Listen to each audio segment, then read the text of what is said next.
Hi everyone, Dorina Burton back with a cooking demo for you. It's actually an appliance demo and pretty excited to try this one out. I'm trying this out with you today. So first, let's just get to a giveaway for you. So stay to the end of the video to enter to win a copy of Dorina's Kind Kitchen. I'll draw a winner from the comments from this video, okay? And today I'm showing you, I have a new food processor. And I looked into this one because I have the Ninja Creamy, and many of you know that ice cream machine and how kind of cool it is, right? So I thought, you know what, I'm going to give the Ninja appliances another shot, like see what else they have. And I wanted to try their food processor. I have two new appliances to show you. First is the food processor, because I've had my other processor for many years now and it still works. But one thing I find that happens with that processor is the blade will snag on things like dates and it won't move. It just, and I have to get in there and fish out all the pieces that are stuck on the blade. And sometimes it powers out because it's not moving. It has a nice big bowl. It works really well in that regard because it can take a lot of volume. But when I work with things like dates, sticky things, even burger mixes, sometimes it has, if something catches on the blade, it just stops. So this one is interesting because it has a dual blade. And I'm going to just take it off the base to show you. Can you see that there? I probably should have shown that before I filled it up. Let's see if I can shake off all this stuff on there. See how this goes. Now this guy's really sharp, so you have to be careful. So see this? It has a dual blade. Yeah.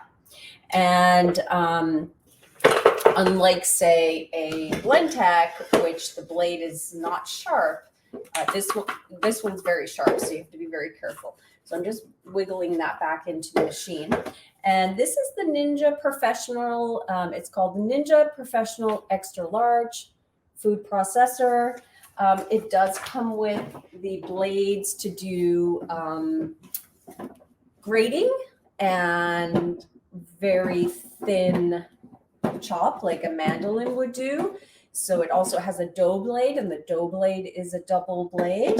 And then to do the grating or to get a very fine, thin slice of vegetables, you insert this into the machine and then put one of these blades in it, which I haven't used yet. It still has the sticker on it. But again, very sharp, so you have to be careful. But really good for, like in Dorina's Kind Kitchen, I have a rainbow slaw. And that is a really good, for instance, that recipe. See if I can find that really quick. Here we go. This would be a really, really good one to use the blade, chopping blade for there to get a really nice fine grate of the cabbages and the carrot.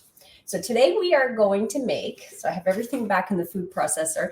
This is my, oh yeah, I can turn that from the bottom too. This is the No Pea Protein snack bars from my website. And I chose this one because this is a dry mixture and it always stogs my other processor. And the other processor is good, but that is one thing that always happens. The dates get stuck on the blade. So I thought I'm going to try this processor today with the dates and see what happens on camera with you. Okay, so everything is in there, and so it locks in place, nice and easy. And I'm going to pulse this at first, or I want to just give it a whir. Let's just see what the machine can do. I'm just going to put it on low and then see what it does.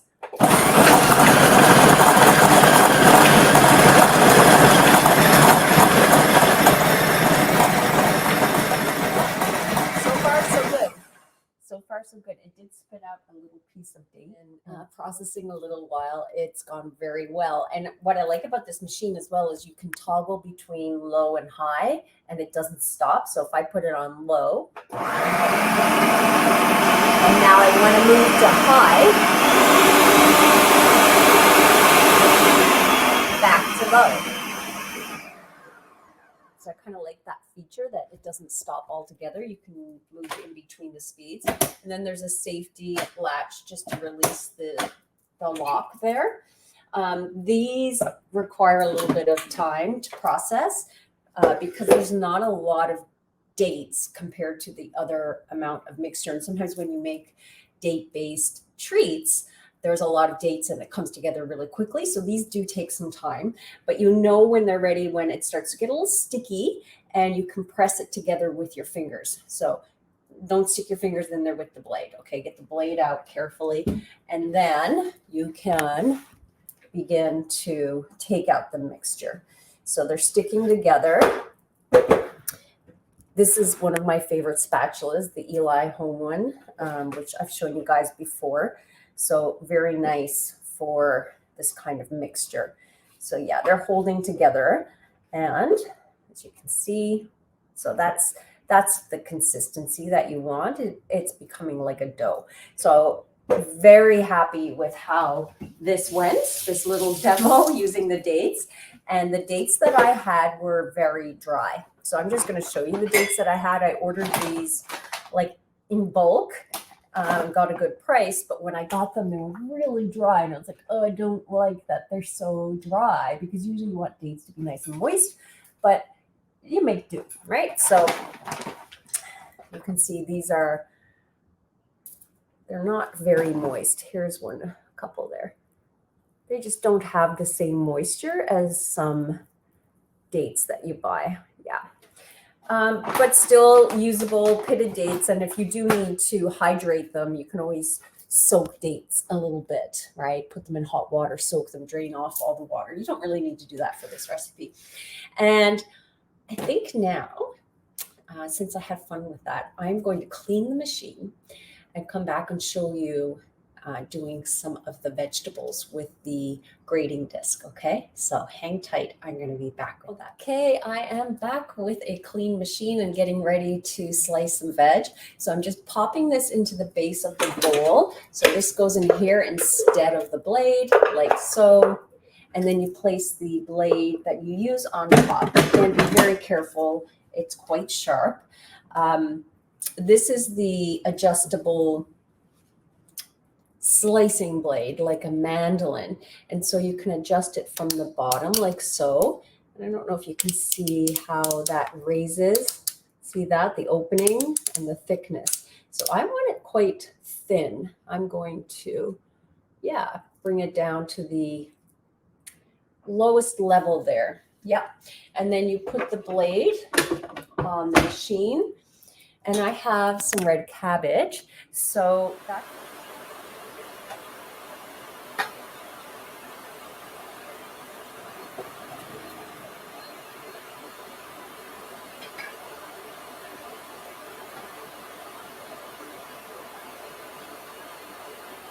okay, it's done. So you carefully remove the bowl, more so carefully remove that blade. These are dishwasher safe. And then you have a really nice, very fine shred of the red cabbage. This is great to use in a Caesar, add it in with romaine lettuce, get some of that cruciferous veg into the mix. Of course, you can make a coleslaw with it. Pickles, use it to top soups, to top pizzas, lots of things. So this is ready in the fridge. And I have to say, red cabbage is one of those vegetables I don't use a lot. And when I have it, if I'm not prepping it, I don't use it. It tends to go, about half of it tends to go a bit bad because I don't have it prepped and ready to use. So this is a really nice way to use up, you know, those veg that perhaps you may not want to take the time to slice so thinly. And there we are. So that is the Ninja Professional Extra Large machine. Let's do a giveaway. And I'm going to get in touch with Ninja and see what discount they might be able to offer for the machine, or see if they have anything running on their site. And offer that in the description once I get this video ready. And I'll also do a giveaway. So you guys comment below, let me know, and enter to win a copy of Dream Is Kind Kitchen. Let me know what you are looking for in a food processor. What is the most important thing, what you use right now, and what you need in your kitchen. Okay, I'll draw a random winner and you will win a copy of Drina's Kind Kitchen, which has quite a few processing recipes in there. I'll highlight a few. We do have oh yes, that's a great one to use for the processor. I just remembered that. The zucchini fritters. Of course, the burger recipes are really great in the processor, but these zucchini fritters, to be able to process a lot of zucchini in the summer really quickly rather than hand grate it, it's perfect. And the Nanaimo bars, burgers, rainbow slaw, lots of things. So comment below, let me know again what you would like in a food processor, what you would use it for, and I will draw a random winner. Okay, thanks for watching. If you're on YouTube, like and subscribe to my videos, and I'll be back with more soon. See you.